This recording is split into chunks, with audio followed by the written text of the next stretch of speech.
Hello and welcome to the Gaggle, where we challenge and, if necessary, destroy media narratives. I'm George Szamuely. With me today, of course, is co-founder of the Gaggle, Peter Lavelle. So, Peter, well, we talked in an earlier podcast about Donald Trump and his appearance at Davos. One other person who made a contribution at Davos is NATO Secretary-General Mark Rutte.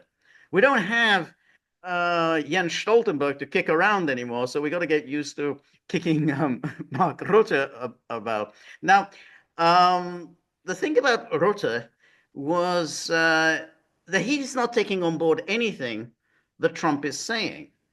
It's like, these people are on autopilot and just continue to say the same thing, which is, well, we have to keep this war going, and we're going to provide everything we can to Ukraine in order to strengthen Ukraine's negotiating position. And then, because we mustn't allow Putin to win. I mean, it's just, they've been repeating this mantra year in, year out. And Rutte, he came along and did exactly that. And meanwhile, everyone, as George and I have pointed out, Zelensky's kissing up as much as he possibly can to Donald Trump. So, Exactly. this is a wild cocktail party, everybody. That's right. Anyway, let's take a look at what happened. So here we have um, Fareed Zakaria, the ubiquitous Fareed Zakaria, was, this was a Q&A with him. He said, so that I don't offend any protocol, it's just try to think of him with that thick Indian accent, which is hard to understand. So that I don't offend any protocol, I'm going to start with the one person on the panel who is not a head of government, Mark Rutte. Mark, let me ask you, the central question that so many people think about is how will NATO support Ukraine going forward? And in an eventual ceasefire deal, what is Ukraine's future with NATO? And Right. Let's have a drum roll, everyone. Boilerplate. That's boilerplate, exactly. everything. And then Rutte says, before I get to the question, please allow me to say, first of all, that we really have to step up and not scale back the support for Ukraine. I'm just going to ignore your question and give a speech. That's right. Step up. No, and so that's right. So again, completely different in tone from Trump. Trump has just been saying we need to bring this thing to an end, like yesterday. And he said, no, no, we have to step up and not scale back the support for Ukraine. We have to change the trajectory of the war. What do you mean? In January 2025, we Right. have to change the trajectory. That's right. Okay. And this is for three reasons. One, because of Ukraine. We cannot allow in the 21st century that one country invades another country and tries to colonize it. But in the 20th century, you could conquer a country in Europe called Yugoslavia, for example. Exactly. Exactly. We are beyond those days, past those days. So that's one.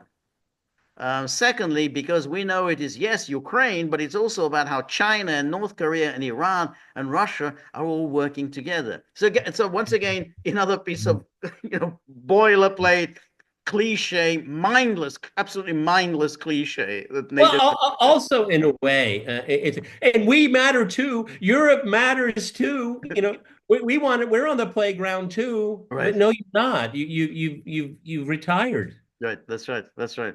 But Zelensky, slimy, crafty character that he is, he sort of said, yeah, Trump is saying how the Europeans need to cough up a lot more. And then he comes along and starts saying, yeah, Trump is absolutely right. You need to cough up more. You just haven't been coughing up enough. And then they said, but surely we've been giving you all these billions and billions of aid for which you've never even said thank you, and you're never going to pay us back. No, you need to come up with more. President Trump is right. I like President Trump. Um, and then he says, and this is basically testimony to the fact that this is not only a European conflict, it is a geopolitical issue, a geopolitical conflict which is being fought out. In which almost the entire global South disagrees. This is your conflict. You Americans and Europeans, you picked a fight with Russia, and it ain't going so well. Why do you want to bring us in? Okay, he is talking out of his sleeve. I could say something more um, Exactly. um, powerful, but you know what I mean.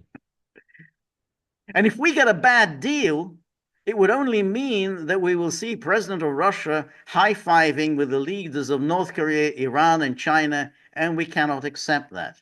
So I love this it's a image of pride. high-fiving. Yeah, It's a pride thing, yeah. that's right. Exactly. It's Because a pride thing. Yeah. nobody's respecting our Right. values. Right. Okay. That's right. But this is yesterday's man. The November election in the United States voted this guy out. And in the upcoming German election, we could see the same guy Right. elected out. That's right. Okay. Yeah. Macron is yesterday's man. That's He's right. hanging on by a thread. Okay. We could go on and on. This Yeah. is yesterday's rhetoric, and nobody cares anymore. Right. These people are an impediment to moving ahead. Right. Okay. Right. This man is a disgrace. Exactly. Exactly. Um, and even his whole thing about the geopolitics, they're going to be high-fiving. Why would they be high-fiving? Like you think Iran and China have their own problems, North Korea have their own problem. Why would they be high-fiving? It's such a mindless, it's truly just a mindless thing. Oh, well, if we don't win, that means they win, and that means they're going to be congratulating themselves, and we don't like it. We don't like it when people we don't like are congratulating one And another. that's it, because only we can high five. Exactly. Only we have the cultural cachet, the intellectual and moral cachet. We're the only ones that can high five. Right. All of the countries, North Korea under sanction, Iran under sanction, China under sanction, and some could get a whole lot worse. Right. Yeah, maybe, I don't know, maybe the high five would be we survived the hegemon. Is that Yeah. what the high five would be? Yeah. And it says so, and we cannot accept that. That would be geopolitically a big, big mistake. So, for all these reasons, but also for NATO itself, if Oh. Ukraine would lose, that would mean that within NATO, we are not talking about whatever 3% instead of the present spending commitments we have made with NATO. Whatever exactly the outcome of that debate will be, it will not be billions extra, it will be trillions extra. So he's doing this, he's making the argument about, hey, it's going to save money in the long run. It's a variant on the argument that if we don't fight them in Ukraine, then we're going to be fighting them on the streets of New York. So if we don't spend billions now, we're going to be spending trillions later. I'm doing a really quick scan, everyone, of all these bullet points. Let me just give me a second here. Yep, I thought there was something missing. The word diplomacy. I don't see it. George, do No, you see it in no, there anywhere? no. Look at it from different angles on your That's screen. Do I see yeah, diplomacy? no, No. exactly. So that's basically that's it. So again, no real explanation of how we got here, other than, well, Russia's a really bad, Russia are the really bad guys, and we mustn't allow the bad guys to win. Because then you say, well, why did you get yourself into this mess? I mean, at least Trump had the sense when he was talking about Zelenskyy. Well, he did very stupid things. He should have avoided this conflict. That's kind of what you're supposed to do if you're the head of state. Don't get yourself into a war, and particularly don't get yourself into a war you cannot win. And then NATO is an accomplice to that exactly, crime. exactly. Again, it will be a much, much higher price than we're contemplating at this moment in terms of spending up and of ramping up our spending and ramping up our industrial production. To your question, and as you know, there is a commitment that Ukraine will become a member of NATO. The question now, of course, is how will this exactly play out whenever, hopefully, as soon as possible, Zelenskyy would say, I'm willing to enter into peace talks when we get Putin to the table. The most important thing at that moment is how to make sure that we have a sustainable peace. Okay. Yeah, what exactly? I'm at a loss. Okay. Exactly, that's at a I mean, loss. it's a second language. Okay. It looks like he's not reading a script. So, That's right. I yeah. mean, I generally mean, saying, I give him kudos for grammar, but there's not much content there. no. I think when they say about sustainable peace, is that, well, we have to make these commitments. We have to make these commitments. But there is a real problem here when you make these commitments is that, well, if it was in your interest to make these commitments, then you would have made those commitments a long time ago. I mean, the fact is, you haven't gone to war against Russia. You could have done it 3 years ago. You didn't do it. So what's the point of talking about in the future? You will do this, what you're not prepared to do today. I mean, that's it. I mean, that's just a complete waste of time. So, oh, we have these, for sustainable peace. In other words, we'll be ready to go to war with Russia, whatever, in the future. Well, you're not prepared to do it now. So therefore, stop pretending that you will ever do it. Hey, George, can we just do a quick Webster's check? Sustainable peace. Do you know what that means? I have no idea. I have no idea. Sustainability is one of these words I've never entirely understood what that means. And I mean, sustainable for whom? For whom exactly?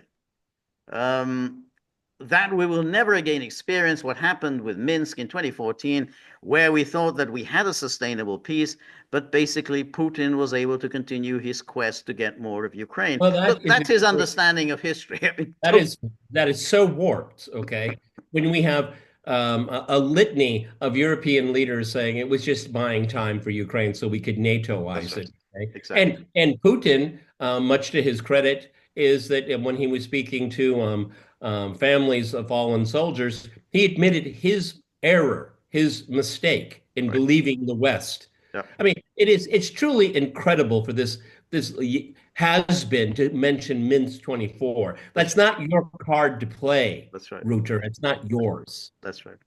That's exactly right.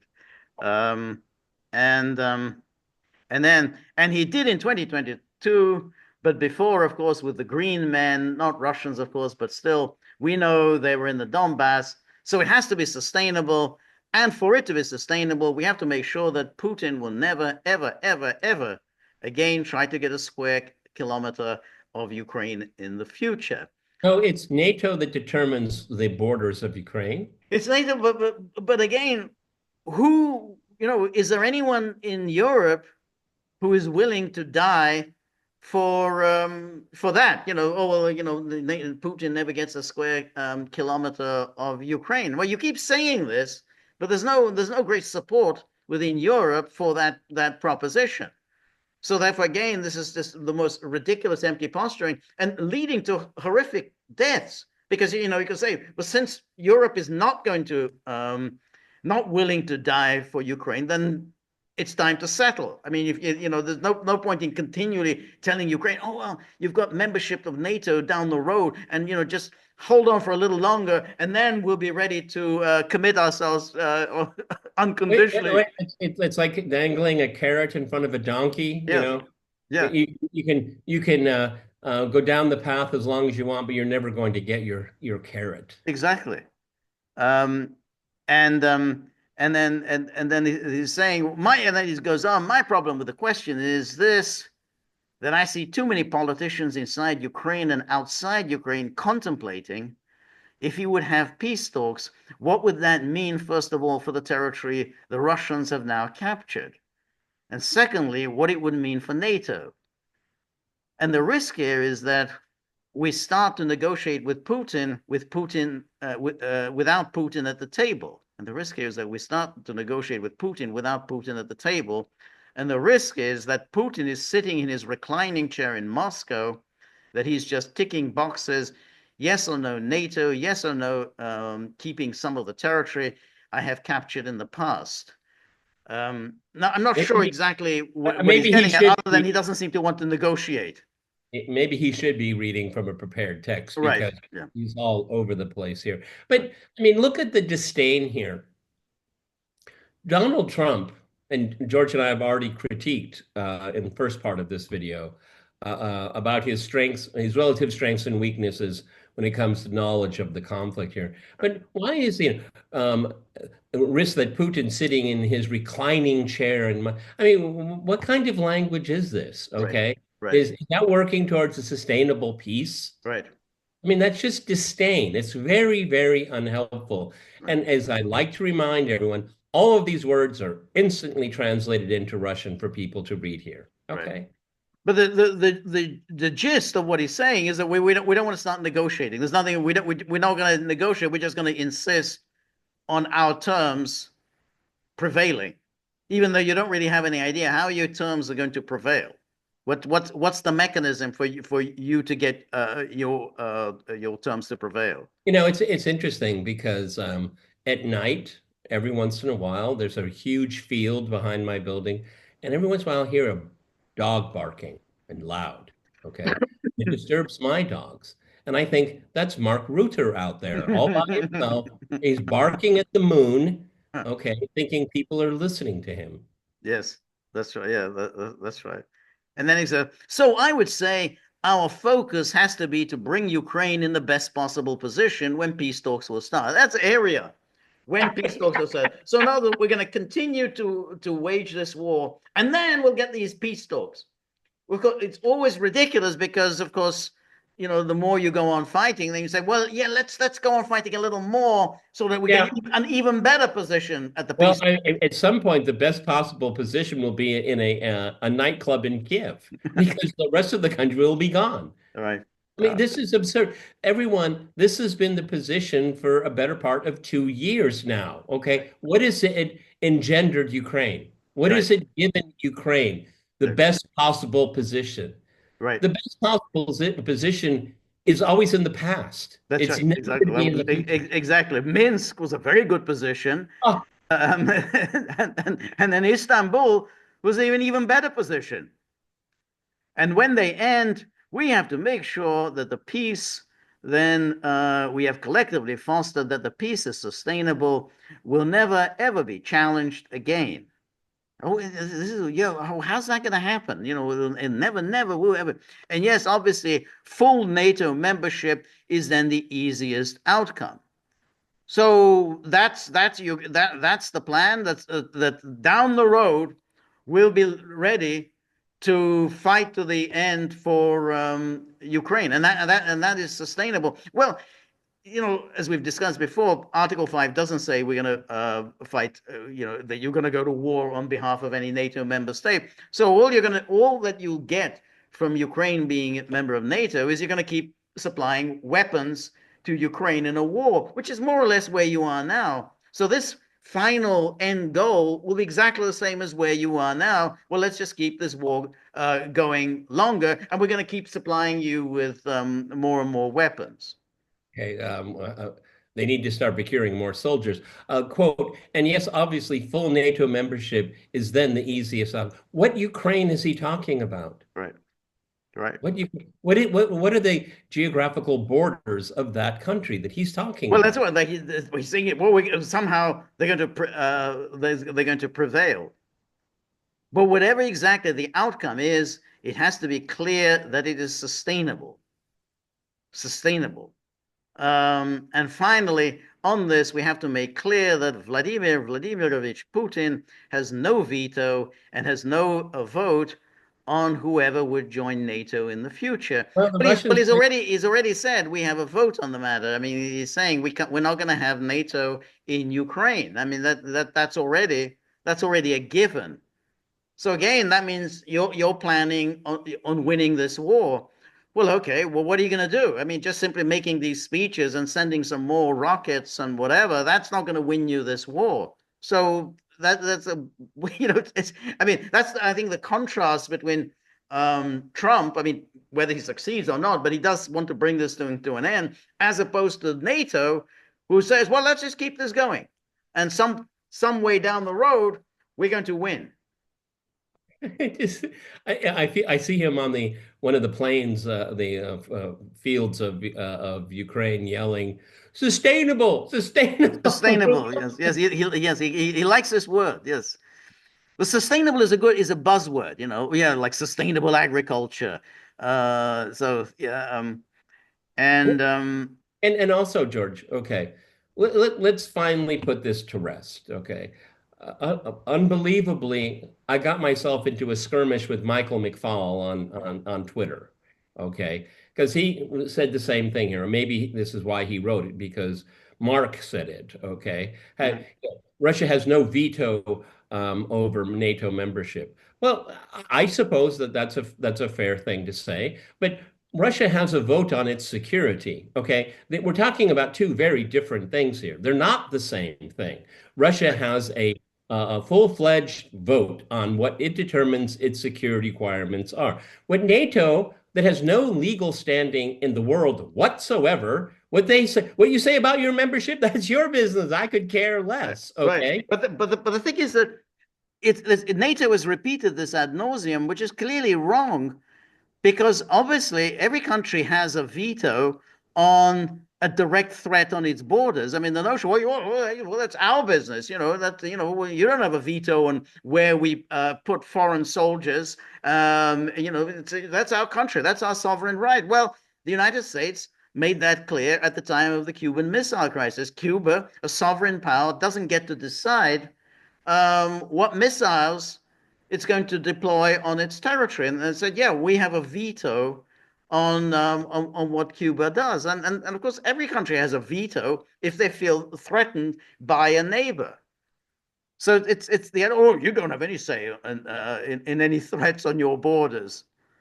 And Again, this position is not codified in right, international law either.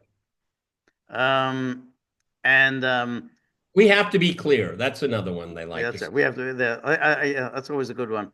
And on Ukraine, we need the U.S.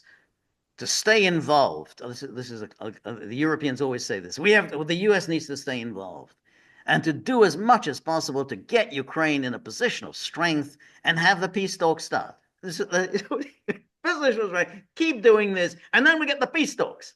Yeah, but can he define what he means by position of strength? What does that Right. mean? And the peace talks that he's talking about is NATO prevailing. I mean, he's not even talking about peace talks. It's essentially NATO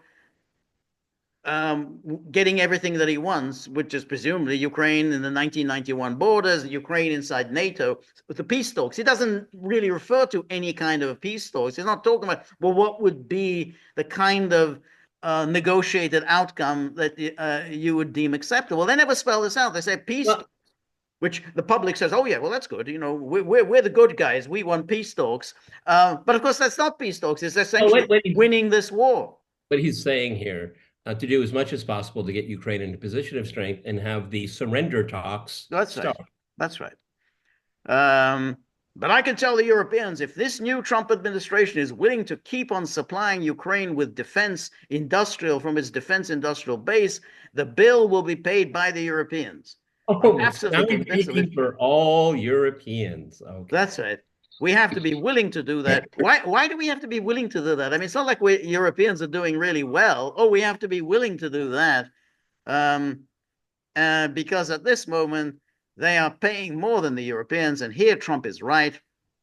It's a worldwide conflict, yes, but still Ukraine is closer to Europe than to the US. So we're gonna cough up this money. And again, why? As Annalena Baerbock famously said, I don't care what the German voters want. I'm mainly concerned with Ukraine. And that's all I'm really concerned with. But what he's saying here, and I mean this in all seriousness, he's not talking about what's good for European security. He's talking about what's good for NATO. That's right. That's exactly right. And then speaking of what's good for NATO, we have this strange idea, which we've talked about several times in the past, this European peacekeeping force. Now, this is very, very odd because the first thing you have to say about a peacekeeping force is there has to be a peace first that you're going to keep. As we've just talked about with Mark Rutte, his idea of peace is essentially complete victory for NATO. So how are you going to ensure this peace? But the other thing is that how can you have a peacekeeping force being conducted by participants in a war? I mean, if you're going to have European peacekeepers, they are participants in this war. Therefore, they're not in any way neutral observers, which is what a peacekeeper is supposed to be. It's like neutral between the two parties. So it makes very little sense. But nonetheless, it's one of these things that just keep, by dint of mindless momentum, keeps percolating in the media. And this is a story from Politico. Will Europe send troops to post-war Ukraine? Can we get to post-war first? Exactly. Where everyone agrees conversations need to move forward, but no one really knows how. Well, again, you kind of want to get to the peace part first, and then we can start talking about introducing peacekeepers. But then he says, with the United States President Donald Trump promising to end the war in Ukraine fast, even if it means ceding territory to Russia, Europe is scrambling to figure out what role it will play beyond upping its defense spending and supplying weapons to Kiev. Then you think, well, so that's the plan. You're going to keep supplying weapons to Kiev while there's peace. Why would that deal be acceptable to Russia? Because that's the same. Well, what role are they going to play beyond upping its defense spending and supplying weapons to Kiev? So you're planning on keep continuing to supply weapons. In other words, as the Russians would say, you're planning for the second round. Round two starts in 5 years. One of the models being discussed is deploying a Europe-led peacekeeping outfit to enforce any potential ceasefire. Again, why are we talking about a ceasefire? Well, that's right. But notice it's a very, very slippery what they're using here, because this potential ceasefire, because again, you think of peacekeepers, well, that's the United Nations, so they bring in, some soldiers from Bangladesh, someone from Myanmar, Sudan, they're people who are, soldiers who have no dog in the fight, and they can be disinterested observers as to who's violating the ceasefire. But what they mean here is a Europe-led is something very different. That is essentially a trigger. They want to create a triggering mechanism so that if they get shot at, then they can start screaming, oh, this is it. This is Russia is waging a war against NATO. Russia has violated our sovereignty. Article 5 must go into operation. So it's more of a mechanism as a tripwire to get NATO involved in this war directly. Meanwhile, under the same scenario, Ukraine is not a member of NATO, so Article 5 does not apply. No, it isn't. But what they're thinking, like, when you had these so-called peacekeepers, let's say in Berlin during the Cold War, well, they were there. That was a tripwire. You had Americans, you had British, French soldiers, and if the Russians started shooting at one or other, that would, in theory, possibly provoke a world war. So it wasn't a peacekeeping force, but they were there as a tripwire. Hey, don't shoot at us. It was a war avoidance strategy. Exactly. It was a war avoidance strategy. That's kind of what they're thinking along those lines. But that's a non-starter in this case. But which is why they keep talking, oh, it's a peacekeeping force. But how can you be peacekeeping if you're an interested party? Talks about European peacekeepers have started in earnest. How can they start in earnest when there's no peace? But no one has figured out how to move the conversation forward. Well, if they have no idea how to move it forward, why are you talking about it? It's very true. And then current negotiations are focusing on putting together a deterrence force of up to 50,000 troops from 5 to 6 different European countries, which would police a demarcation line between Ukrainian and Russian forces in case of a ceasefire. 50,000 troops. Well, I mean, Russia is a European country, or they have peacekeepers among that 50,000? I don't think so. Why is it only NATO countries? That's right, exactly. Or at least get Belarus. Let's have Belarus. Have them. They should provide some peacekeeping forces. Lukashenko would like that, I think. Yes, exactly. But again, 50,000.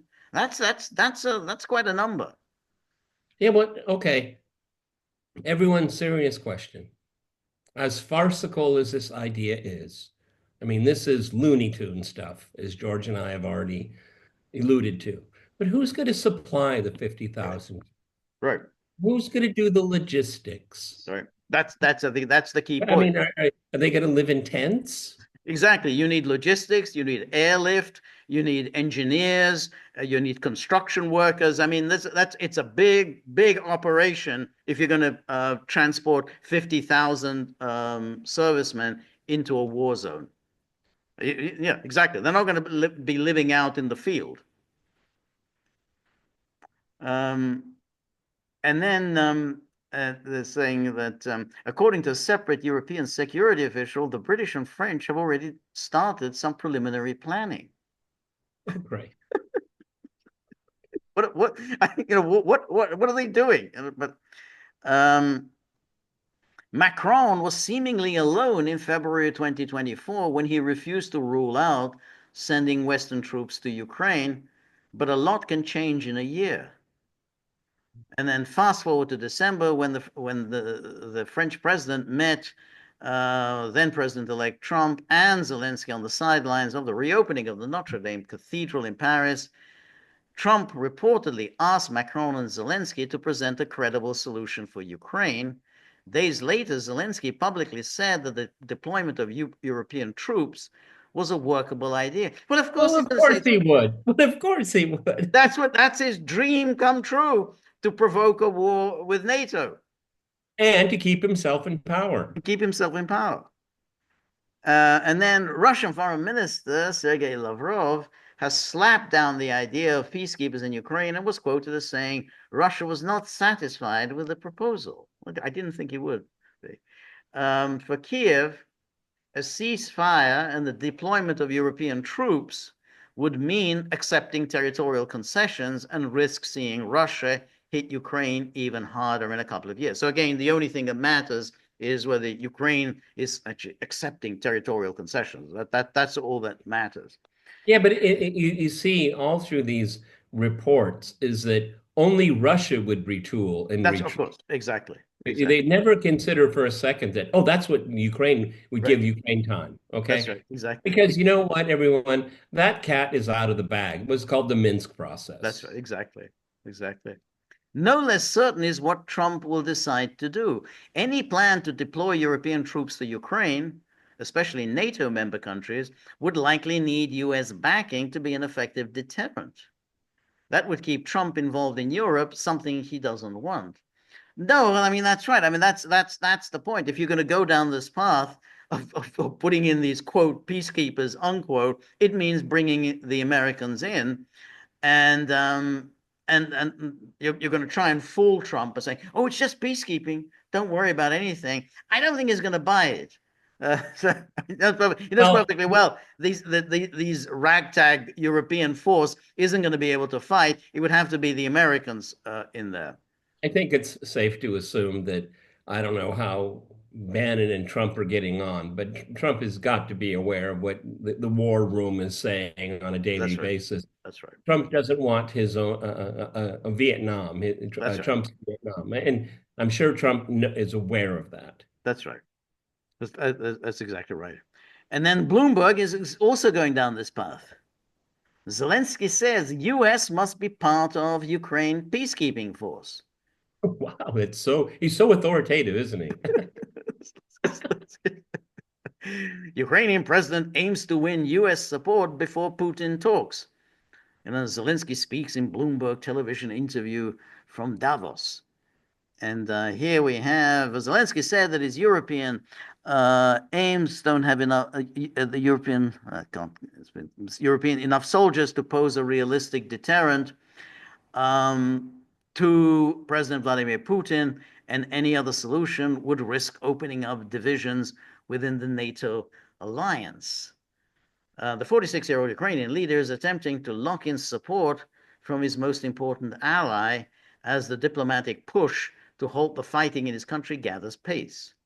He bristled at the idea floated Tuesday that the military backing of his European allies would suffice. No, Europeans, that's just not going to suffice. Yeah, but why is Bloomberg calling it a diplomatic push? I don't see any diplomacy I don't here. see any, exactly. I don't see any diplomacy at all here. It can't be without the United States, Zelensky told Bloomberg.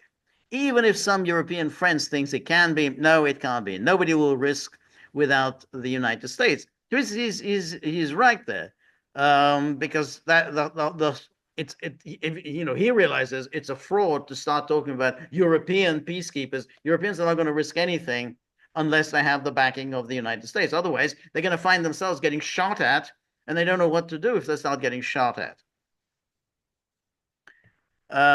However, initial conversations with Trump's advisors have made Ukraine's European allies cautiously optimistic, not with Trump's advisors, not with Trump himself, with Trump's advisors, and made them cautiously optimistic about the new administration. And Zelenskyy has praised Trump's pledge to expand US energy exports as a way to squeeze Moscow. He's seeking to frame the upcoming negotiations as an opportunity for Trump to demonstrate US strength. So Trump doesn't know how to demonstrate U.S. strength. That's right. That's right. Zelenskyy does. Okay.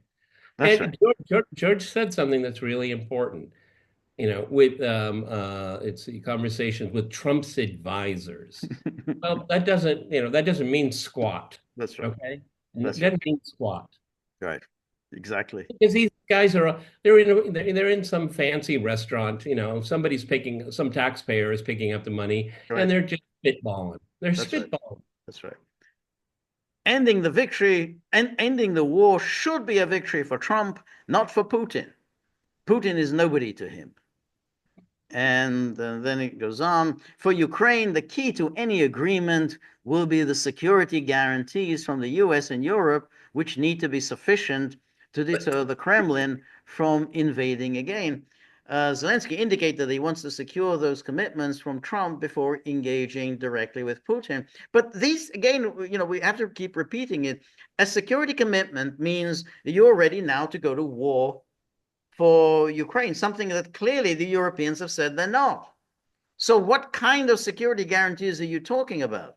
I mean, you're not going to get anything better than what you have now, because for 3 years, the Europeans have basically said, we are not going to sacrifice the lives of our own people on your behalf. Yeah, we're going to send you weapons, but is that all you want? Well, obviously, you want a hell of a lot more than that. So there's no way any of these security guarantees could suffice.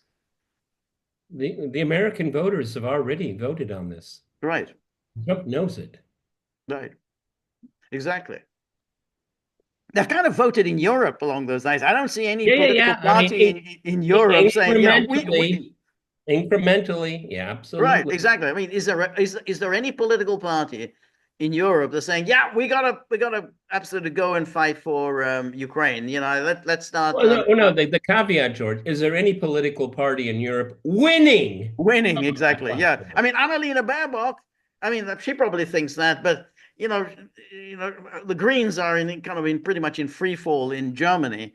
But other than that, there is no great political movement, great passion to get further involved in Ukraine. And then the only question is what security guarantees. And honestly, I want to have an understanding before the talks. If he can guarantee the strong and irreversible security for Ukraine, we will move along this diplomatic path. In other words, if you make NATO membership by a different name. Exactly. So, in other words, we're going to get the Americans to commit themselves to going to war on your behalf, and then you will go down for this diplomatic path, because, of course, you will then have accomplished what you wanted to accomplish, which is NATO membership. Yeah, but if that's so important, why hasn't the United States gone to war with Russia over Ukraine already? Exactly. That's the point. As officials in Washington and Kiev start to work out the details of how they can bring Putin to the table, sitting there, well, how can we bring Putin to the table, and what the structure of a deal should look like? One clear divide is emerging over Ukraine's willingness to mobilize more troops. This is the part where it gets kind of humorous in a macabre sort of way, because the Europeans and the Americans are expressing their dissatisfaction that Ukraine isn't sending more of its young men to the front. Not that they're not sending anyone. I mean, the Europeans and Americans, they're not sending anyone. But you've got to send one. Under Ukrainian law, only men over the age of 25 can be drafted. And even then, there are numerous exemptions which limit the supply of additional manpower. Officials from the US and other Western allies have been urging Ukraine to lower the age of conscription. Not enough of your young men are dead yet. Got to kill more. Got to kill more. That's right. To lower the age of conscription, while Zelenskyy insists there's more need for guns and missiles than for more soldiers. Well, Yeah. Why mobilize even younger people so that there are even more people without weapons? So, well, we'll do a compromise. We'll send more weapons, and you send more young men, and everyone will be really happy. I mean, imagine just telling them after all the casualties they've suffered, you got to start sending some more people. I mean, you got all these Ukrainian young men between the age of 18 and 25. They need to go. They need to be sent to the front. It doesn't make into Western media, but this is probably the most burning issue in Ukraine right now, is that there is no critical mass for dropping the conscription age Right. at all. Okay. And as I've mentioned in the past with these Telegram channels that I try to glean a picture, all of them with a grain of salt, okay? But George, after seeing the 1,000th video of young men running from the Right. conscription police, you kind of think that's kind of a big deal in Ukraine. Oh, yeah. Okay? No, I mean, yes, absolutely. they have a shortage, okay, but they don't give the full picture of what's going on, and they don't give a full picture of the number of men that die, young men die trying to cross the border. They try to jump in the river. They go up through, in the mountains without, warm enough clothing. They freeze to death. And all kinds of awful, awful things. And these are young men, okay? They're not giving a fulsome picture of Yep. that issue.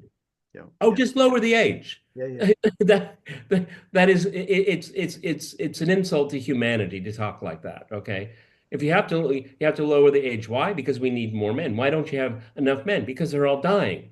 Right.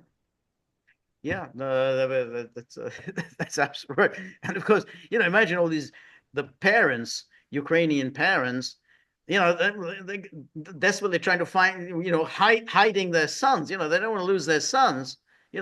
One minute they're just, they're at school doing their homework, playing football out in the backyard, and then boom, they, and then you're told 2 months later, sorry, he's dead. Oh, So or you can or absolutely, maybe yeah, yeah, maybe a few hours after the snatch. Well, if you can cough up $20,000, we can right, talk. yeah, yeah, yeah, yeah, yeah. I mean, the whole idea of saying, yeah, we got to keep this war going.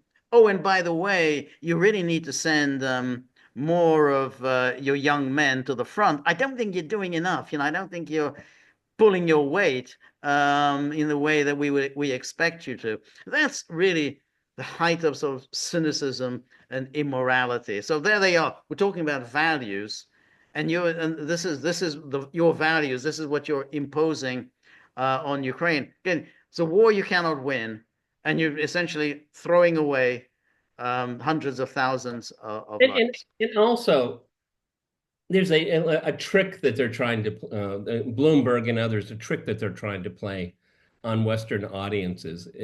It's giving Ukraine and Zelensky the kind of agency which they neither has. Okay, I mean, Politico, European officials, they're congregating to talk about, you're talking about the fate of an entire nation. Right. Okay, and it's a way for you to achieve your goals. Ukraine's goals, it's all about Putin and strategic defeat, and this must not happen, Right. and it's China. Ukraine is never front and center with these people whatsoever. These European officials, they're a crime against humanity, the way they talk. Yeah. Yeah, no, that's right. But again, you see here, we got Trump again. We're not carrying water for Trump. No, with no idea which way he's going to go and whether he's going to accomplish any of his goals. I think if he's not going to bring this war to an end, I think it will be a failed presidency. I mean, if he fails to to um, to bring this to a speedy conclusion as he promises here, it's chances are he will fail. Then he will be a failed presidency. I mean, we can tell that if he's going to be bogged down in this war and maybe bogged down as well in the war, in Israel's war, then it'll be a failed presidency. It'll be just like his first term. It'll come and go, and goodbye. You didn't accomplish the goals that you intended to accomplish. And So, there are endless numbers of people and organizations and whatnot that want to see that happen. Right. Again, that's another layer of the cynicism. Right. It's not about Ukraine, it's about defeating Trump. It's not, Right. it's not about defeating Putin Right. or Russia. It's about defeating Trump. Yep. I've been looking at the podcast world over the last couple of weeks. The fever is broken. They're in retreat. They're retrenching. No, they're not. No, they're not. They're not giving up power. No, That's exactly. absurd. That's Right. silly. Well, It's naive. no, They're regrouping. Yeah, exactly. they're regrouping. Regrouping and with a view to making Ukraine Trump's war. It's just a matter of time. It's just a week, 2 weeks. It is Trump's war, and every time he's going to go before the media, they're going to be asking about Ukraine, and they're going to be saying, "Hey, Trump has failed. Trump doesn't know what to do. It is Trump's war. All these deaths, all these terrible things that are happening. It's all his fault. Exactly what happened in Vietnam." All of the contribution of Kennedy and Johnson, what they did to exacerbate the war in Vietnam was forgotten, became Nixon's war, and Nixon was the one who got blamed for it. So absolutely. And then it will be a failed presidency. At least Nixon had, he was a geopolitical genius. Right. Okay. At least he had a way forward and he knew how bureaucracies worked. He got his people in place. Right. George and I remember, it's part of our life history. It was a very long slog. Okay. Good. But I don't think Trump he's equipped that way. I don't think because someone like Nixon didn't see it as a business deal. He didn't. Okay. Yeah. And so, this retrenchment, they've lost, they don't know what to do. That's just nonsense. Right. That's nonsense. Yeah. And one of the things I worry about, and you can call me paranoid, that's okay. In this period right now, I worry about a false flag, chemical, biological, the tip, because see particularly the last 4 years, the whole Biden catastrophe, it was all based on memes and slogans and gestures. That's all it was. Okay. Russia must not win. What does that really mean? I mean, it doesn't make any geopolitical sense. What does that mean? Okay. Right. And what they want to do is they want to impugn that discourse into the Trump administration. Right. Now, in part one of this series, George and I parsed, what information is being fed. Because I don't think he's a history wonk. I don't think, maybe he watched The World at War when he was a younger man. I doubt it. Okay. I don't think he's not wired that way. That's not what really. Yeah. But what I'm saying is that we see a momentum, and it's hazy, but he's aware of what George just said, that this has got to be fixed. That's right. Yeah. Why does it need to be fixed? To save my own ass and my legacy. Again, it's not about Ukraine. It's not about Russia. It's always, all of these articles George and I review, it's always this kind of group think, internal thinking, reality, facts, data points outside of our myopic, hermetically closed conversation are never taken into consideration. They're just not. And we're seeing it happen again. Essentially what they're trying to do, Politico and all these other, they're trying to capture the narrative, and they're going to make Trump react to that narrative. Yeah, no, Trump may fail to counter it. Okay, is he equipped enough? He certainly doesn't have the best advisors around him. And I think these people will drop like a second shoe. But that's the thing. It's already clear that even as he's speaking, he is becoming convinced that Zelenskyy wants to do a deal. Zelenskyy wants to cut a peace agreement. Zelenskyy is very much on his wavelength. I agree with everything that Trump wants, and that somehow it's Putin who doesn't want to do a deal. I mean, we've now had several of these excerpts in which he says, well, Putin doesn't want to do a deal. And that's why I think that, he will be pushed in that direction. Hey, you're being very reasonable here. And he's kind of saying, yeah, I'm being very reasonable here. You're being very reasonable. You're offering Putin a very good deal. You're giving him, an opportunity. Hey, let's kind of work together. Let's put all this behind us, and he's not accepting it. And he said that in that truth. Well, we can do it the easy way, or we can do it the hard way. The easy way is a lot better. I said, look, hey, you offered him this great deal, easy way, and look what he That's done. He showed the back of his hand to you. that's the narrative, Right. which is right. He just Right. described it. Right. Okay, yeah, I offered him a good deal, but we don't know what that deal No. is. We have No. no idea what the details are. Right. But he's been offered a good deal. See, this is how constructing a consensus like this, okay? It these people are very, very maniacal Yep. because they're saying, but we offered him a good deal, though Right. nobody knows what the deal is. Right. Yeah, no, absolutely. And when you think he's going to be confronted, he's going to have Mike Waltz, he's going to have Marco Rubio, probably some figures, maybe Pete Hegseth from the Pentagon, probably some other people from the NSC, and they're all going to tell him, "Hey, you went out of your way to offer them to offer him his good." He said, "I'm trying to help you," and because that was what he said in his truth. I'm telling Putin, "I'm trying to help you. I'm trying to get you off this ridiculous war."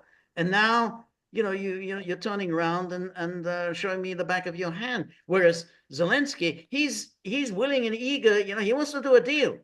He's a reasonable one. Yeah, He's the he's the one who's reasonable one. reasonable. Yeah. And I think what your point about the false flag, that's an interesting one. I mean, I think that's particularly, as we know, Trump bought into the false flag attacks during his first term, twice in the case of Syria, and then also a third time in the case of the Skripals. He bought into the whole Skripals nonsense. So they know that he has a tendency to buy into these false flag attacks. Maybe he's learned from that. I don't know, but I think that there's a good chance that they're going to try that one. And absolutely. And what they're going to say is that our approach is more cautious. Okay. Yours is open to risks. It Yeah. could go any way. So we must control the terms and conditions of engagement and determine a preordained outcome. That's the safest for you, Mr. President. That's right. That's yeah. Exactly what they're going to do. Yep. All right. So this has been a two-parter. Very raw reactions to it, what's recently been said. I don't want to be fatalistic or, glass half full here. There's a movement in the positive direction. I feel it. I see it. Okay. Right. Who's going to sabotage it? That's exactly. Exactly. There are powerful forces who will want to sabotage it. They're not just going to give up. Yeah. They're not done, Yeah, everyone. absolutely. Yeah. All right, everybody. Look at both parts. Okay. Exactly. You won't be able to understand either one without two. Okay. All right, everybody. This is the Goggle with Peter and George. We're on Locals, so please go to thegoggle.locals.com. This is a series of wrap-ups for the end of the week and first week of the Trump administration. We reconvene on Sunday, and our live stream is on Monday. Exactly. And then, but in the meantime, you got to think about these ferocious dogs. They're not happy with the tip jar condition. They don't think things are moving in a positive direction. So, and in fact, they're kind of wondering about maybe it's moving in a negative direction. Someone has got his hand in the till. Well, they were told that things would be different after Inauguration Day. Exactly. And then, but strangely enough, they say, hey, there's less here than there's supposed to be. Who's got his hand in the till? So in order to, remove this cloud of suspicion that has now been overhanging It's all targeted on you, George. Exactly. Well, on me. Yeah. That's exactly. Kind of looking at me. So if you have a few bob in your pocket, behind the tip jar, under the bed, behind the sofa cushion, whip them out, dunk them into the tip jar, and then they might think that the cloud of suspicions might lift over me. So we're very grateful for all of your help, friendship, and support. The more you're able to donate, the more of these videos we can make, the more we can improve on the technology. And above all, there might be a sort of a cleaner, less filled with suspicion atmosphere, which we can only hope. So remember, if you like the gaggle, please like, share, and subscribe. See you soon. Bye-bye.